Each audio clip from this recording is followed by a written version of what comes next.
Jangan lupa untuk dukung channel ini dengan cara tekan tombol subscribe, nyalakan tombol notifikasi. Terima kasih, Tuhan Yesus memberkati.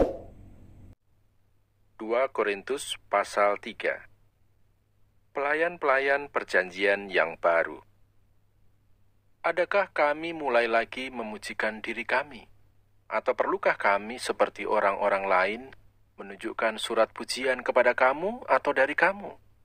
Kamu adalah surat pujian kami yang tertulis dalam hati kami dan yang dikenal dan yang dapat dibaca oleh semua orang. Karena telah ternyata bahwa kamu adalah surat Kristus yang ditulis oleh pelayanan kami. Ditulis bukan dengan tinta, tetapi dengan roh dari Allah yang hidup. Bukan pada loh-loh batu, melainkan pada loh-loh daging, yaitu di dalam hati manusia. Demikianlah besarnya keyakinan kami kepada Allah oleh Kristus. Dengan diri kami sendiri, kami tidak sanggup untuk memperhitungkan sesuatu seolah-olah pekerjaan kami sendiri. Tidak, kesanggupan kami adalah pekerjaan Allah. Ialah membuat kami juga sanggup menjadi pelayan-pelayan dari suatu perjanjian baru, yang tidak terdiri dari hukum yang tertulis, tetapi dari roh.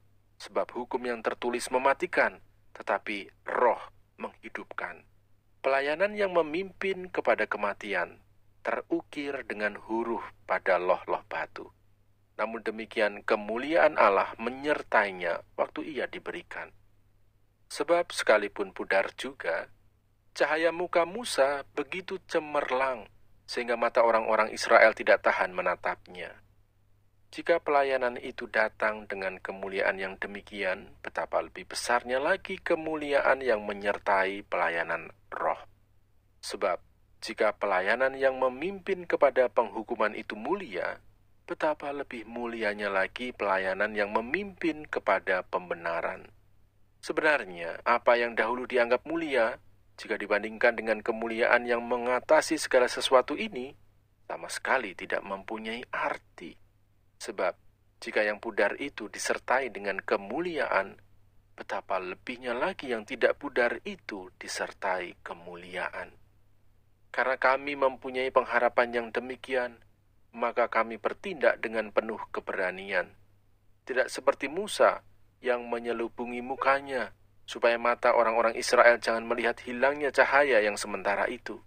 Tetapi pikiran mereka telah menjadi tumpul, sebab sampai pada hari ini selubung itu masih tetap menyelubungi mereka, jika mereka membaca perjanjian lama itu tanpa disingkapkan, karena hanya Kristus saja yang dapat menyingkapkannya.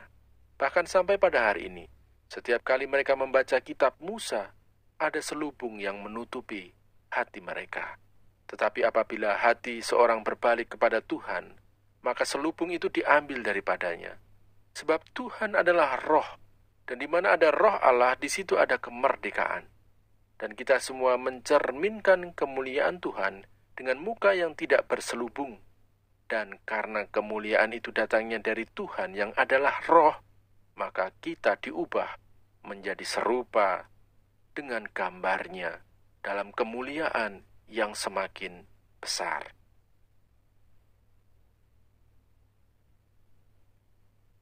2 Korintus pasal 4.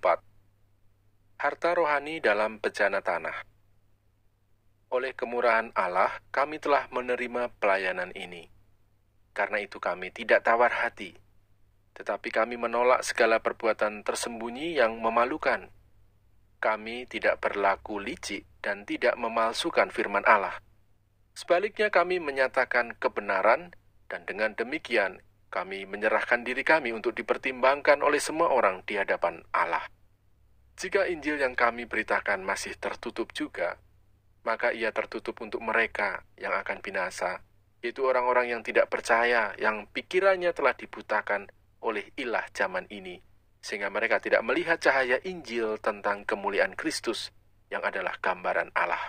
Sebab bukan diri kami yang kami beritakan, tetapi Yesus Kristus sebagai Tuhan, dan diri kami sebagai hamba-Mu karena kehendak Yesus.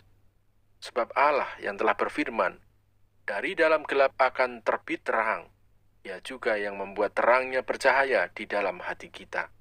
supaya kita peroleh terang dari pengetahuan tentang kemuliaan Allah yang nampak pada wajah Kristus. Tetapi harta ini kami punyai dalam bejana tanah liat, supaya nyata bahwa kekuatan yang melimpah-limpah itu berasal dari Allah, bukan dari diri kami. Dalam segala hal kami ditindas, namun tidak terjepit. Kami habis akal, namun tidak putus asa. Kami dianiaya, namun tidak ditinggalkan sendirian. Kami dihempaskan, namun tidak binasa. Kami senantiasa membawa kematian Yesus di dalam tubuh kami, supaya kehidupan Yesus juga menjadi nyata di dalam tubuh kami. Sebab kami yang masih hidup ini terus-menerus diserahkan kepada maut karena Yesus, supaya juga hidup Yesus menjadi nyata di dalam tubuh kami yang fana ini. Maka demikianlah maut giat di dalam diri kami, dan hidup giat di dalam kamu. Namun karena kami memiliki roh iman yang sama, seperti ada tertulis, "Aku percaya, sebab itu aku berkata-kata," maka kami juga percaya, dan sebab itu kami juga berkata-kata. Karena kami tahu bahwa Ia yang telah membangkitkan Tuhan Yesus akan membangkitkan kami juga bersama-sama dengan Yesus, dan Ia akan menghadapkan kami bersama-sama dengan kamu kepada diri-Nya. Sebab semuanya itu terjadi oleh karena kamu, supaya kasih karunia yang semakin besar berhubung dengan semakin banyaknya orang yang menjadi percaya, menyebabkan semakin melimpahnya ucapan syukur bagi kemuliaan Allah. Jangan tawar hati, juga waktu menghadapi maut. Sebab itu kami tidak tawar hati, tetapi meskipun manusia lahiriah kami semakin merosot, namun manusia batiniah kami dibaharui dari sehari ke sehari. Sebab penderitaan ringan yang sekarang ini mengerjakan bagi kami kemuliaan kekal yang melebihi segala-galanya, jauh lebih besar daripada penderitaan kami. Sebab kami tidak memperhatikan yang kelihatan, melainkan yang tak kelihatan. Karena yang kelihatan adalah sementara, sedangkan yang tak kelihatan adalah kekal.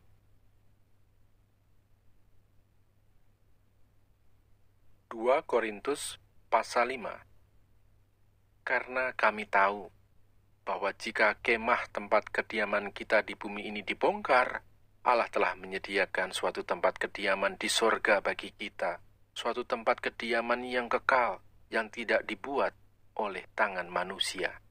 Selama kita di dalam kemah ini, kita mengeluh karena kita rindu mengenakan tempat kediaman surgawi di atas tempat kediaman kita yang sekarang ini. Sebab dengan demikian kita berpakaian dan tidak kedapatan telanjang. Sebab selama masih diam di dalam kemah ini, kita mengeluh oleh beratnya tekanan, karena kita mau mengenakan pakaian yang baru itu tanpa menanggalkan yang lama, supaya yang fana itu ditelan oleh hidup. Tetapi Allah lah yang justru mempersiapkan kita untuk hal itu, dan yang mengaruniakan roh kepada kita sebagai jaminan segala sesuatu yang telah disediakan bagi kita. Maka oleh karena itu hati kami senantiasa tabah, meskipun kami sadar bahwa selama kami mendiami tubuh ini, kami masih jauh dari Tuhan. Sebab hidup kami ini adalah hidup karena percaya, bukan karena melihat. Tetapi hati kami tabah, dan terlebih suka kami beralih dari tubuh ini untuk menetap pada Tuhan. Sebab itu juga kami berusaha, baik kami diam di dalam tubuh ini maupun kami diam di luarnya, supaya kami berkenan kepadanya. Sebab kita semua harus menghadap tahta pengadilan Kristus, supaya setiap orang memperoleh apa yang patut diterimanya, sesuai dengan yang dilakukannya dalam hidupnya ini, baik ataupun jahat. Pelayanan untuk pendamaian. Kami tahu apa artinya takut akan Tuhan. Karena itu kami berusaha meyakinkan orang. Bagi Allah hati kami nyata dengan terang, dan aku harap hati kami nyata juga demikian bagi pertimbangan kamu.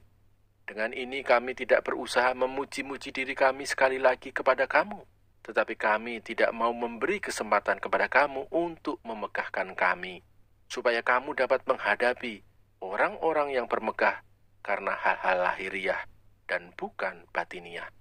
Sebab jika kami tidak menguasai diri, hal itu ada dalam pelayanan Allah. Dan jika kami menguasai diri, hal itu adalah untuk kepentingan kamu. Sebab kasih Kristus yang menguasai kami, karena kami telah mengerti bahwa jika satu orang sudah mati untuk semua orang, maka mereka semua sudah mati. Dan Kristus telah mati untuk semua orang, supaya mereka yang hidup tidak lagi hidup untuk dirinya sendiri, tetapi untuk Dia yang telah mati dan telah dibangkitkan untuk mereka. Sebab itu kami tidak lagi menilai seorang juga pun menurut ukuran manusia. Dan jika kami pernah menilai Kristus menurut ukuran manusia, sekarang kami tidak lagi menilainya demikian. Jadi siapa yang ada di dalam Kristus, ia adalah ciptaan baru. Yang lama sudah berlalu, sesungguhnya yang baru sudah datang. Dan semuanya ini dari Allah, yang dengan perantaraan Kristus telah mendamaikan kita dengan dirinya, dan yang telah mempercayakan pelayanan pendamaian itu kepada kami. Sebab Allah mendamaikan dunia dengan dirinya oleh Kristus dengan tidak memperhitungkan pelanggaran mereka. Ia telah mempercayakan berita pendamaian itu kepada kami. Jadi kami ini adalah utusan-utusan Kristus. Seakan-akan Allah menasehati kamu dengan perantaraan kami. Dalam nama Kristus kami meminta kepadamu, berilah dirimu didamaikan dengan Allah. Dia yang tidak mengenal dosa telah dibuatnya menjadi dosa karena kita, supaya dalam Dia kita dibenarkan oleh Allah. Jangan lupa untuk dukung channel ini dengan cara tekan tombol subscribe, nyalakan tombol notifikasi. Terima kasih, Tuhan Yesus memberkati.